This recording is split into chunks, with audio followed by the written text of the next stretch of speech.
shrimp. Kain pati balat. At sa tagal ko na nagmumukbang, nagpo-food vlog, nagiging immortal, ay unang beses ko nga mapagsabay-sabay yung tatlo.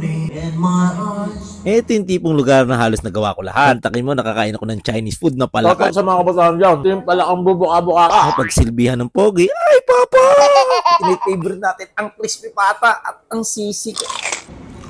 Ang immortal. At isa pa nga sa mga pinaka-nagustuhan ko dito, abay tingnan nyo naman, parang naging sosyalan ang dating ni Kabesi, kaya may papunas-punas pa ng tissue yan.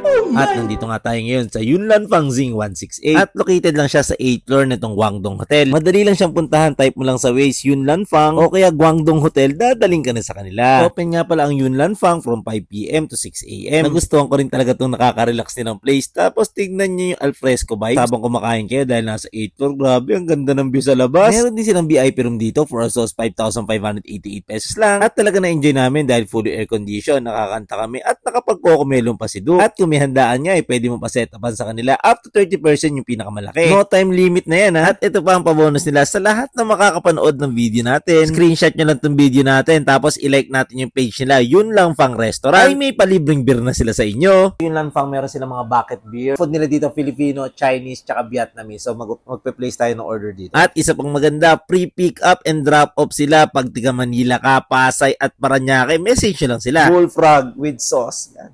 Try natin ito mga basic. Oh. At habang inintay nga namin yung order, syempre nagkakantahan yung buong pamilya. At pagdating ng pagkain, syempre lapang muna kami. Inauna ko nga muna si Simple Curry, si Kuya Morich at saka si Kuya Making. At pagtapos nila, syempre ako na ang lalapang. Pag Vietnamese food, Vietnamese din yung chef nila. Pag Chinese, Chinese din. Pag Filipino, Filipino rin. Sobrang solid nito. Ito yung isa sa mga pinaka-naging paborito ko.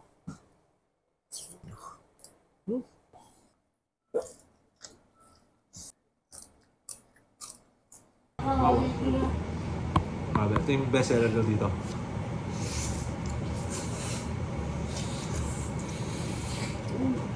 Sarap.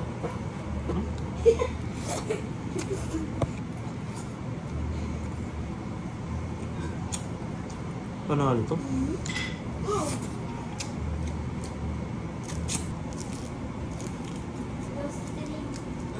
Itong must try din ko kanilang chicken feet. Iba yung herbs and spices na gamit nila dito. Yung chicken nila. Crispy outside, juice inside. Ang nagustuhan ko dito yung beef skewers talaga. Kasasamahan po ng kanin nila. Tapos this is skewers na shrimp. Yun ka. Panalo. Ang buto.